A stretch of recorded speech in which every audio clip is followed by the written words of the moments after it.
Alrighty, folks. How are you? Hope you're having a good weekend. It is Sunday, the 19th of September. I am relaxing, so to speak, in Houston, Texas. Wanted to bring up a point that maybe some drivers or owner-operators or company folks or recruiters will occasionally forget to talk about, and that is, what do you do when you end up having to spend a day or two or three sitting because of breakdown, or in my case, loads either not appearing or falling through? Obviously, you've got to have a plan for that, or at least be able to adapt to the situation. My advice in my limited driving experience is, if you are in a situation where you do have something fall through and you end up having a day to sit, or you end up taking a 34-hour reset in a truck stop somewhere, is first things first, obviously, what about your truck can you fix? Can you improve? Can you address? Can you begin to troubleshoot?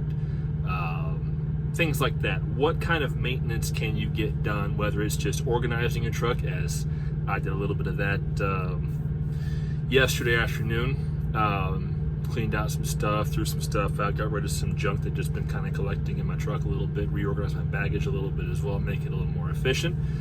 In terms of the utilization of the space, I mean, my APU systems that are inside the baggage compartment, for those of you who don't run APUs, inside your baggage, you've got your air conditioning system, the main control system for the APU itself, a lot of cabling, the interfaces between the truck and the APU. You've also got the conduit that runs to the interior air vents for your heater, as well as air conditioning. You've also got the the heater system burners down there as well. So a lot of space that you would otherwise have in your truck's baggage, if you have a truck that that does have a full pass-through baggage compartment, whether it's Freightliner, Kenworth, Peterbilt, whatever, Mack, Volvo. There's a lot of space that's taken up in the baggage by the APU's systems. It's just how it is, and how you utilize the space around it while also keeping the equipment safe and not creating potential hazards amongst the things you store and the APU systems is important. And then if you've got trash accumulating inside your truck, good opportunity to get rid of that. I mean, I see a lot of trucks where drivers have just crap just stacked and staggered all along their front, right on top of their dash, right by the windshield. I'm thinking to myself, why are you advertising to the planet and everyone around you that you are a hoarding trash panda? What is wrong with you? Your windshield needs to be clean and clear of obstruction, because crap, literally crap, whether it's paper, wrappers, food crap, pet stuff, whatever it is on top of your dash and between your dash and your windshield, that, as far as I've been given to understand, can be considered a visual obstruction. And in my experience, if you have stuff up there, like if you've got a bunch of paper up on top of your dash and you're driving in sunlight, you've got a white reflector bouncing up into your windshield, and it will, whether you like it or not, whether you believe it or not, it does affect your visibility.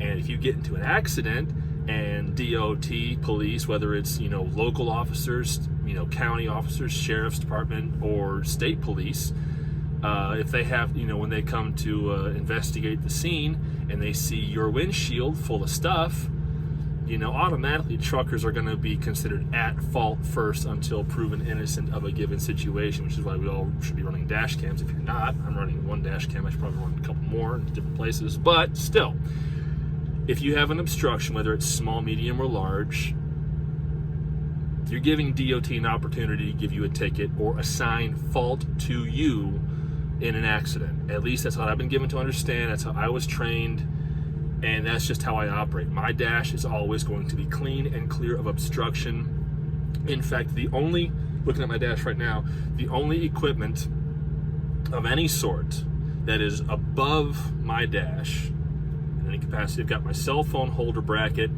that keeps my cell phone above the rim of the dash, but still leaves my entire windshield essentially clear of obstruction. I don't keep my GPS in my windshield either, because I cannot tolerate personally having anything, any object, any piece of equipment that is going to interfere with my ability to assimilate and process information on the road ahead of me.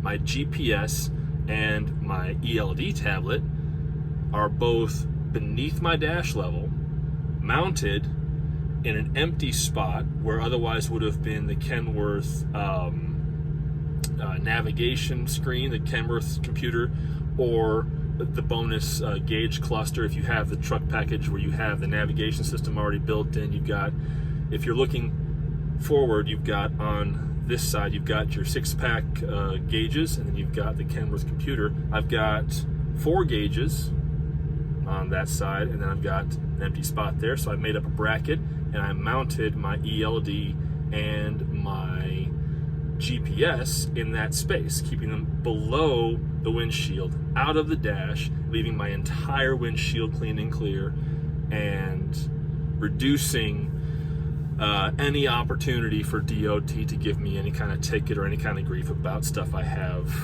in my truck, which is a good thing. It also means I have to be a little more cognizant of where I put stuff in my truck, because I want to keep things functional, clean, and organized. Doesn't always work, but I try something. Anyway, I got off on a rabbit trail there. I do apologize for that, but I'm going to leave it in because why the heck not? Downtime. Obviously, you can watch movies, stream videos. It's the weekend, football's back, so yay. Books, you've got opportunities to now, if you have a membership to a gym that's in the area you're stopped in, hit that gym. Like I think Anytime Fitness, you can buy packages where you can hit any one of those facilities coast to coast. I think Planet Fitness is the same way. I really don't know. Probably should find out at some point. But anyway, those are things you can do when you're on downtime. So maintain your truck, clean out the truck's interior. If you can keep your parking spot, have your truck washed, because why not? And most of you veteran owner-operators, if you come across this, a lot of you guys know how this works. If you've been driving for, more than a year or 2 years or 5 years, 15 years, you know the ins and outs. But for the new guys, or people who are just hitting the road because you're changing careers or you're just starting out for whatever reason, these are things to consider. If you have downtime, look for things on your truck you can address, because it could end up saving you headaches down the road later on.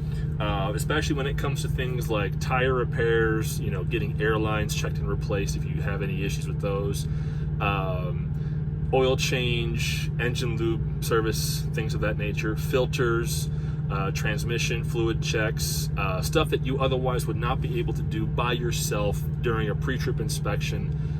You have time to do those things now when you're on downtime. So capitalize on those opportunities. Or alternatively, for all of us, maybe pot calling the kettle black a little bit here. If you've been running hard for a week, 2, 3, 4 weeks straight, if you suddenly have downtime, breathe, take a load off, relax, stretch, do some yoga, whatever you got to do to get the lead out without, being stupid about it. It's a great opportunity. Capitalize on the downtime, even though it's a time where you could be making money. I mean, I'm losing out on some big money by essentially having the weekend off. Yeah, it's annoying, but on the reverse of that scenario, now I will be coming into Monday morning, tomorrow, with a full clock and money I may not have been able to make later on this coming week. Now I have an opportunity potentially to make that money. So yeah, lost money this weekend by not being able to work because of a load falling through and no one, it's the weekend. I mean, if you work spot market, you know how it goes. It's just the way the ball bounces sometimes. You're going to have downtime that's going to be unplanned. It's like, well, great. But every missed opportunity creates other opportunities, and it's all about recognizing those opportunities for what they are and making the best of them. For me, this weekend was about cleaning out the truck. My truck just came out of the shop a couple weeks ago for some, interval service checks and then some major maintenance. So the truck's in pretty much great condition, good to go all the way around. Tires are in great shape. Pressures are all where they're supposed to be at. So there's not a lot mechanically on my truck I need to address at the moment, or really that I need to address. Everything is pretty much either within tolerance or definitely within tolerance or new. So that's taken care of. But yeah, capitalize on opportunities as they present themselves in order to get stuff done. Because when you're on the road, you've been driving 10, 11 hours a day, and you get done driving, all you want to do is just shut down the truck and yourself. But with downtime, good opportunity to clean, organize, reduce opportunities for DOT coming on board your truck to look around and maybe find other things to give you tickets for, by just cleaning your truck out. I mean, it's one of the easiest things you can do, in my opinion. I'm not saying I know anything, I'm just giving my opinion. Good opportunity to reduce the chance of future tickets. And the fewer tickets you can expose yourself to, the easier it will be for you to make money down the road. So anyway, that's all I have for you folks today. Thank you so much for watching. We'll see you down the road.